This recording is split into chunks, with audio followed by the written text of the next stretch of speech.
ఈ ఉదయకాలం దేవుని కృపావార్త కొరకు ఎదురు చూస్తున్న మనందరికీ పరిశుద్ధ గ్రంథంలో నుండి ప్రభు ఇచ్చిన వాగ్దానాన్ని జ్ఞాపకం చేసుకుందాం. నేటి వాగ్దానము సామ్స్ 145:18. తనకు మొరపెట్టి వారందరికీ అనగా నిజముగా మొరపెట్టి వారి అందరికీ యెహోవా సమీపంగా ఉన్నాడు.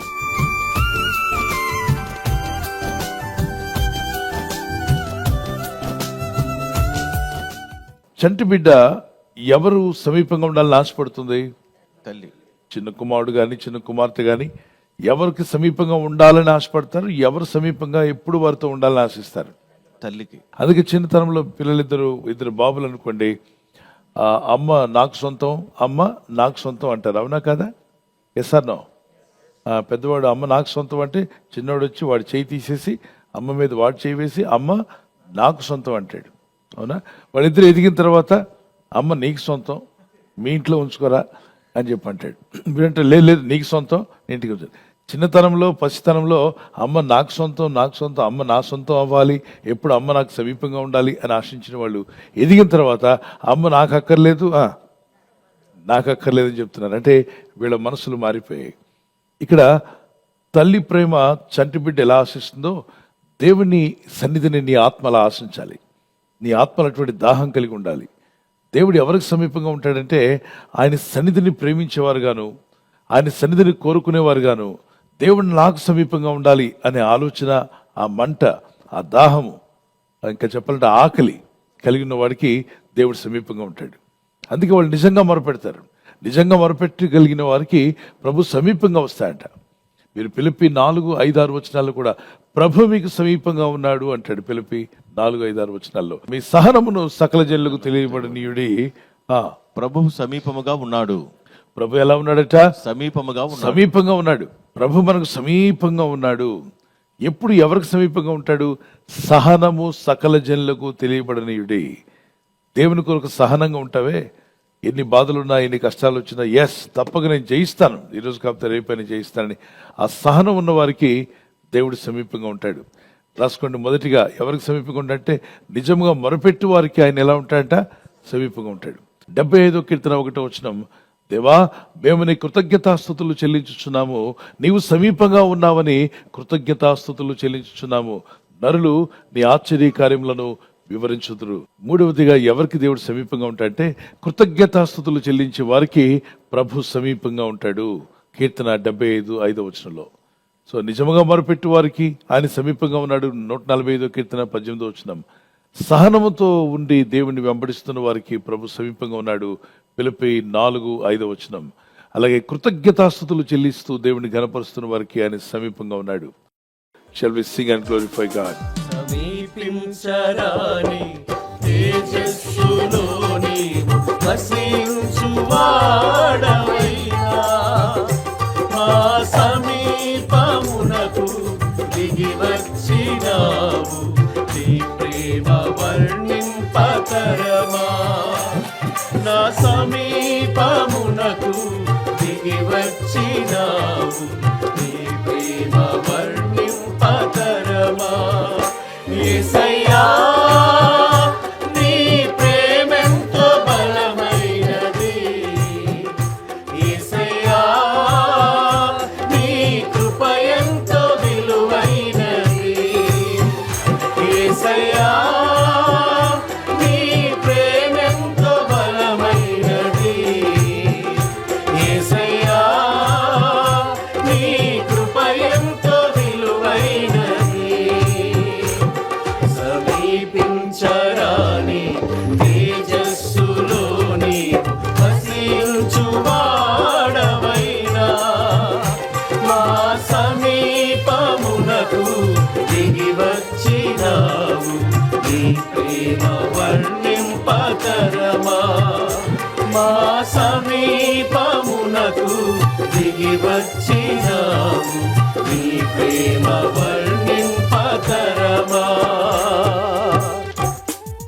ఈరోజు కష్టంలో ఉన్నాను, బాధల్లో ఉన్నాను, ఇబ్బందులు ఉన్నాను, నాకు ఆదరించేవారు లేరు, నా పక్కనే నిలబడి నా కష్టాలు వినేవారు లేరు, నా హృదయ భారాన్ని పంచుకోవడానికి నా మాట వినేవారు లేరు, నాకు చెవియొగ్గేవారు లేరు, నా మనసులో ఉన్న భారాన్ని పంచుకోలేకపోతున్నాను అని ఎవరైనా బాధలో ఉంటే ఈ వాక్యం మీకే.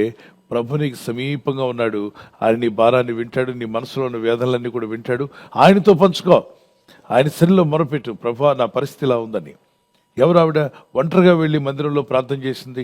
ఎవరు లేరు అక్కడ, ఎవ్వరు లేరు. ఆమె గురించి చెప్పుకోవడానికి, ఆమె విషయాలు చెప్పుకోవడానికి ఎవ్వరు, వినడానికి ఎవరు లేరు. వినడానికి ఎవరు లేకపోయినా, తోడు రావడానికి ఎవరు లేకపోయినా, దుఃఖంలో బాధతో వేదంతో ఉన్నప్పుడు ఒంటరిగా వెళ్ళి దేవుని సన్నిధానంలో కూర్చొని కన్నీళ్లతో మొరపెడుతూ తన హృదయాన్ని, తన ఆత్మను కుమ్మరించుకుంది. ఆమె పేరేంటి? హన్నా. 1 సమూయేలు 1వ అధ్యాయం 14-15 వచనాల్లో she poured out our spirit. ప్రభు సమీపంగా వచ్చాడా? ఎస్. యాజకుడు అంటాడు, ఏమ్మా ఏం చేస్తున్నావు నువ్వు ఇక్కడ ఒంటరిగా కూర్చొని, నీలో నువ్వు మాట్లాడుకుంటున్నావు అని చెప్పి అడిగితే, నా ఏలినవాడా, నేను మనోదుఖం గలదాన్నై ఉన్నాను.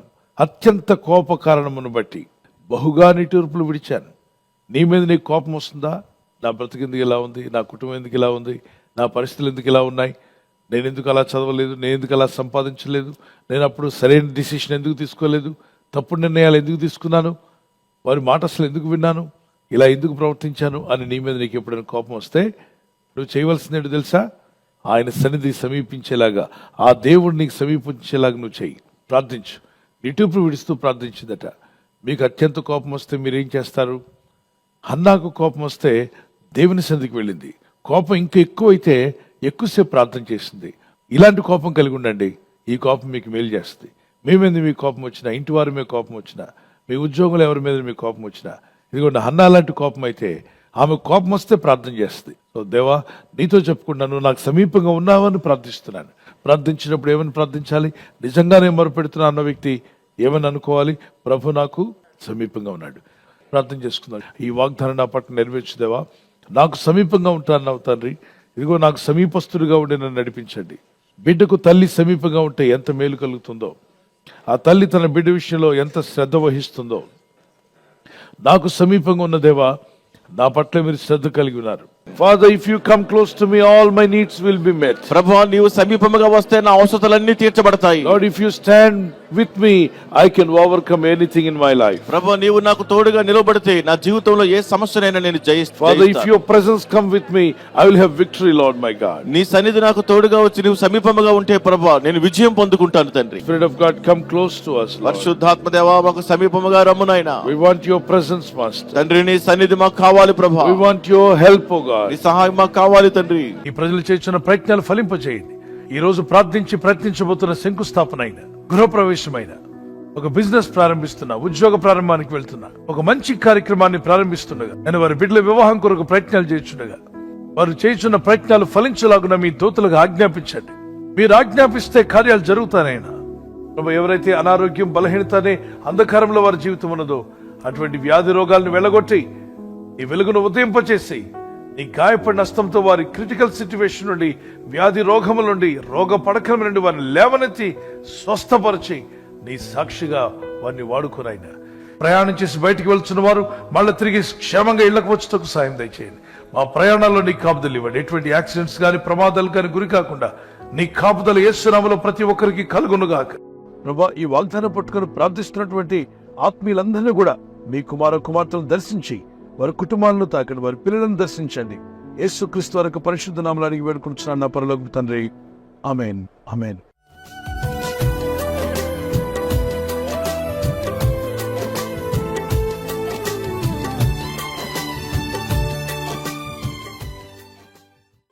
బర్త్డే జరుపుకునే వారికి happy birthday to you, many more returns of the day. ప్రభు కృప మీకు తోడే ఉండుగాక. As you enter to new year, నూతన దీవెన, నూతన హృదయం, నూతన మనసు, ప్రార్థన బలము, విశ్వాస యాత్రలో మీరు బలపరచబడాలి. మా ప్రార్థన పిల్లలు మొదలుకొని పెద్దల వరకు దీవించబడి ఆయురారోగ్యములు కలిగి జీవించటకు పరిశుద్ధాత్మను మీకు సహాయం దయచేయనుగాక. ఆమేన్. మీకు వాగ్దానము ద్వితీయ దానియేలు గ్రంథము 11:32. Book of Daniel chapter 11:32. తమ దేవుణ్ణి ఎరిగిన వారు బలము కలిగి గొప్ప కార్యములు చేస్తారు. People that do know their God shall be strong and do exploits. తమ దేవుని ఎరిగిన వారు బలము కలిగి గొప్ప కార్యాలు చేస్తారు. ఈ వాగ్దానం మీ పట్ల నెరవేరునుగాక. దేవుని బాగా తెలుసుకోండి, గొప్ప కార్యాలు పొందుకోండి, దేవుని కొరకు జీవించండి, బలము కలిగి ఉండండి. యానివర్సరీ జరుపుకున్న వారికి happy wedding anniversary. May God bless you with this promise. Keerthana 37:22. Psalms 37:22. యెహోవా ఆశీర్వాదం నొందిన వారు భూమిని స్వతంత్రించుకుందరు. దేవుని ఆశీర్వాదం నొందిన వారు భూమిని స్వతంత్రించుకుంటారు. For those blessed by the lord shall inherit the land. దేవుని చేత మీరు దీవించబడి ఆశీర్వదించబడి మీరు భూమిని స్వతంత్రించుకుందరు. దేవుడు మీకు ఒక ఇంటిని, మీకు ఒక మీ కుటుంబానికి కావాల్సిన నివాసమును యేసు నామములో అనుగ్రహించును గాక. ఆమేన్. ప్రార్థిస్తుండగా ఈ ప్రార్థనలో మీరు జ్ఞాపకం చేసుకోండి. మీ కుటుంబాలు వర్ధిల్లాలని ప్రార్థన చేస్తున్నాం. దేవుని అక్కడ ఆలస్యమైతే సిల్వర్ జూబ్లీ, అలాగే ప్లాటినం, మరి గోల్డెన్ జూబ్లీ కూడా జరుపుకునే కృప దేవుడు మీకు, దంపతులని మీకు దయచేయను గాక. ఐక్యత, ఏక మనసు, భార్య భర్తల మధ్యలో ప్రేమానురాగాలు, లవ్ అండ్ ఎఫెక్షన్ అది ఇంక్రీజ్ అవును గాక. ఆమెన్ చెప్పండి. ఆమెన్. ఈ ఛానల్ మీరు సబ్స్క్రైబ్ చేసుకోవడం వలన 2 పనులు జరుగుతున్నాయి. ఒకటి, సువార్త జరుగుతున్నది, ఆత్మలు రక్షించబడుతున్నాయి. రెండవది, పేదలకు, అనాథలకు ఈ ఛానల్ ద్వారా సహకారం అందించడం జరుగుతుంది. మనం సబ్స్క్రైబ్ చేసుకోవడం వలన అందరికీ సహాయం చేసిన వారమవుతున్నాం. ఖచ్చితంగా ఈ యూట్యూబ్ ఛానల్ ను సబ్స్క్రైబ్ చేసుకొని బెల్ బటన్ ను క్లిక్ చేయండి. మీకు వెంటనే మెసేజెస్ పంపబడతాయి.